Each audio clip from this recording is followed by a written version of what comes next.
वादी कश्मीर के बालाई इलाकों बशमूल सयाती मकाम गुलमर्ग में ताजा बर्फबारी और मैदानी इलाकों में बारिशों का सिलसिला जारी है। गुलमर्ग और टंगमर्ग में मुल्क की मुख्तलिफ रियासतों से आए हुए सयाह बर्फबारी देखकर फूले नहीं समाये। टंगमर्ग और गुलमर्ग में ज्यादातर लोग बर्फबारी के मुंतजर होते हैं, क्योंकि गुलमर्ग और टंगमर्ग में बेशतर लोग सयाहत से वाबस्ता है। इसी सयाहत पर उनका रोजगार मुनहसर होता है। इस मौसम में उनके रोजगार में इजाफा होता है।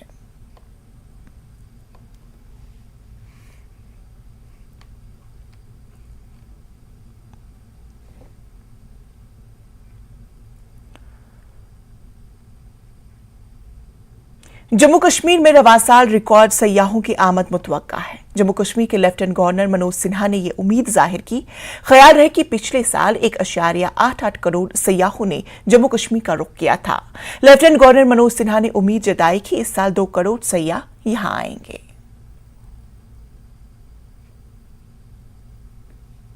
श्रीनगर में कई दिनों से बारिशें हो रही हैं और वही गुलमर्ग में आज सुबह सुबह बर्फ भी हुई। आपको बता दें कि टूरिस्ट जो हैं, टूरिस्ट इस वक्त हिंदुस्तान के नहीं पूरे दुनिया के कोने कोने से कश्मीर में दिख रहे हैं। आपने देखा होगा कल एलजी जो है उन्होंने कहा था कि लास्ट ईयर 1.28 करोड़ टूरिस्ट यहाँ पे आए और काफी ज्यादा हेवी फुटफॉल रहा। और अगर हम इस साल की बात करें तो एक्सपेक्टेड टूरिस्ट फुटफॉल जो है वो 2 करोड़ से ज्यादा है और टूरिस्ट जो है काफी ज्यादा एंजॉय कर रहे हैं यहाँ पे। और आपको बता दूं कि जहाँ यहाँ पे एडमिनिस्ट्रेशन ने गुलमर्ग, पहलगाम और सोनमर्ग को छोड़ कई सारी ऐसी नई टूरिस्ट अट्रैक्शंस हैं, कई सारे ऐसी नई टूरिस्ट डेस्टिनेशंस हैं जो वो डेवलप कर रहे हैं। और कहीं ना कहीं उनको डेवलप करने में जो वहाँ के लोकल्स हैं उनकी इकोनॉमी में ओवरऑल एक बूस्ट आ जाएगा। तो कह सकते हैं कि 2019 के बाद आज 2023 में जो कहीं ना कहीं कश्मीर इकोनॉमिकली पीछे चला गया था वो आज वापस आ रहा है और कहीं ना कहीं टूरिस्ट की वजह से अपनी इकोनॉमी में अरूज को छू रहा है। कैमरामैन अयूब खान के साथ श्रीनगर से मैं सरोज कफील। नेशनल कॉन्फ्रेंस ने गांधरबल से साबिक रुकन असेंबली शेख इशफाक जब्बार को 6 साल के लिए पार्टी की बुनियादी रुकनियत से हटा दिया। शेख इशफाक जब्बार के नेशनल कॉन्फ्रेंस से अखराज ने एक बार फिर इस मामले पर बीजेपी और अपोजिशन जमातों के दरमियान गर्मा गर्म बहस छेड़ दी है। पेश है ये खास रिपोर्ट। मुझे दीजिए इजाजत। आदाब।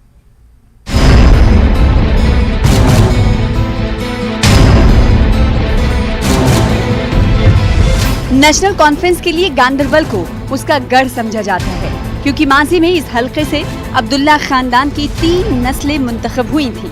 एनसी के बानी शेख मोहम्मद अब्दुल्ला 1977 में, उनके बेटे फारूक अब्दुल्ला 1983, 1987 और 1996 में 3 बार और उमर अब्दुल्ला 2008 में मुंतखब हुए थे।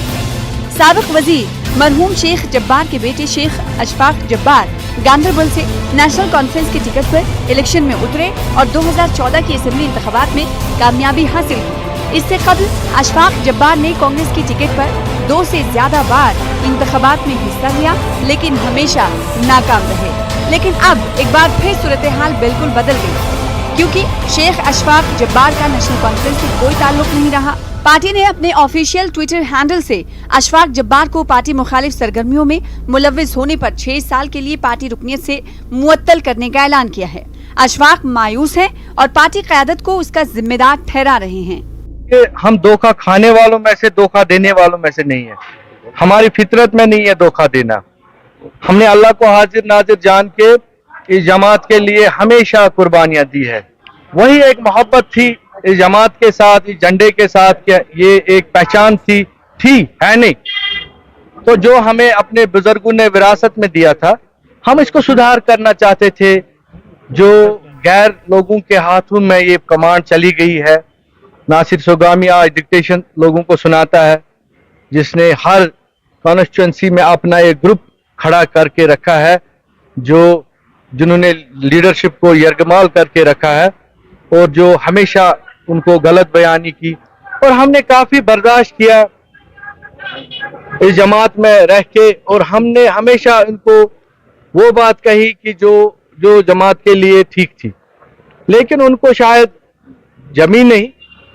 तो दुख इस बात का है कि जो फारूक साहब ने जो टाइमिंग इसके लिए मुकर्रर की, वो मेरे वालिद का 34वां यौम वफात था। मुझे बहुत सारे साथियों ने कहा आप रिजाइन कर दीजिए, मुझे दिन में ही पता चला था। तो आप किस चीज का इंतजार कर रहे हैं? मैं चाहता था कि मैं धोखा नहीं दूंगा, मैं धोखेबाज हूं, मैं से नहीं हूं। मैंने कहा यही करने चाहिए इनकी तरफ से, चाहे मुझे उसमें थोड़ा मुझे दिक्कत भी हुई, मुझे जमीर को अपने मारना पड़ा, अभी भी मैं अंदर से मेरा खून जल रहा है। आपको नहीं पता मेरे से मुझे क्या होगा, 10 साल बहुत दर्द हुआ, अभी भी दर्द है। वो दर्द में प्रैक्टिकली अब दिखाऊंगा इनको, वो लोग फैसला जवाब देंगे इनको उस दर्द का। जम्मू कश्मीर में पीडीपी की तरह नेशनल कॉन्फ्रेंस ने कभी इस तरह की सूरत-ए-हाल का मुशाहिदा नहीं किया है। ये सिर्फ पीडीपी ही है जिसको पिछले 5 सालों में बहुत बड़ा धचका लगा है, जिसके कई लीडरों, साबिक वुज़रा और कारकुनों ने या तो पार्टी से इस्तीफा दे दिया या पार्टी की तरफ से हटा दिया गया। इससे पहले पीडीपी की सरबराह महबूबा मुफ्ती ने इल्जाम लगाया था कि बीजेपी ने अपने लीडरों में खौफ पैदा करने के लिए पिट्ठू की ताकत और एजेंसियों का इस्तेमाल किया, जिसकी वजह से वो पार्टी से बाहर हो गए। अब नेशनल कॉन्फ्रेंस की क़यादत अशफाक जब्बार के बाहर जाने पर बीजेपी पर वही इल्जामात लगा रही है। कोई शक नहीं है कि हमारे लोगों के ऊपर भी प्रेशर खतरनाक किस्म का है, लेकिन हमारी जो रवायत हैं, हमारी जो पॉलिसी और प्रोग्राम है पार्टी का, उसमें हम एक दूसरे के साथ शेयर करते हैं क्या है क्या नहीं है।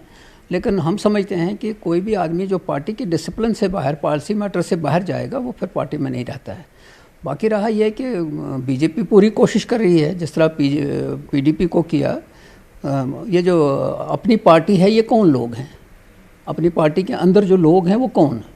वो एक ज़माने में तो पीडीपी थे, तो सारे ही वहाँ से, और वो वही लोग हैं जो अपनी प्रॉपर्टियाँ बचाने के लिए वहाँ से वापस आ गए हैं। अगर उसको ऐसा लगता था तो उसने कभी लीडरशिप से बात की, कभी हाईकमांड से बात की कि किस जगह पे उसको नहीं सुना गया और किस मामले में नहीं सुना गया, बल्कि वो हमेशा अलग थलग से एक जो चीज़ कर रहा था वो पार्टी बर्दाश्त नहीं करती। कि शेख जब्बार साहब को जो नेशनल कॉन्फ्रेंस निकाला, वो नेशनल कॉन्फ्रेंस का अंदरूनी मसला है, उनकी पार्टी का मसला है। लेकिन एक बात तो जग जाहिर है, जो डॉक्टर फारूक साहब ने कही है, जो नेशनल कॉन्फ्रेंस कह रही है कि भारतीय जनता पार्टी या नई दिल्ली की सरकार ये पूरा जोर लगा, इसने पूरा जोर लगा के पीडीपी को बुलडोज करने की कोशिश की।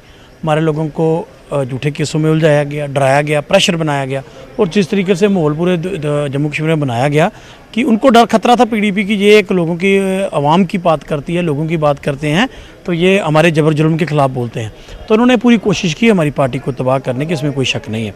लेकिन हमने पहले भी कहा था कि कैडर आज भी वहाँ है, लीडर आते हैं जाते हैं, फ़र्क नहीं पड़ता, कैडर आज भी वहाँ है, पार्टी आज भी मजबूत है। आज भी देखिए जम्मू हेडक्वार्टर में लोग ज्वाइन भी कर रहे हैं। ताहम बीजेपी अपने मुखालिफिन की तरफ से लगाए गए उन इल्जामात से बेनियाज है। पार्टी लीडरों का कहना है कि एनसी, पीडीपी या कांग्रेस जैसी पार्टियों में अंदरूनी जमहूरियत नहीं है, और यही वजह है कि इन पार्टियों के मास बेस लीडर इन्हें छोड़ रहे हैं। नेशनल कॉन्फ्रेंस ने अपने समय पर कार्य किया है, उसके बाद पीडीपी ने अपने समय में कार्य किए हैं। लोग उनकी मानसिकता जो है वो समझ चुके हैं। इन पॉलिटिकल पार्टीज़ ने, और भारतीय जनता पार्टी का किसी दूसरी पॉलिटिकल पार्टी से किसी किस्म का सरोकार नहीं है।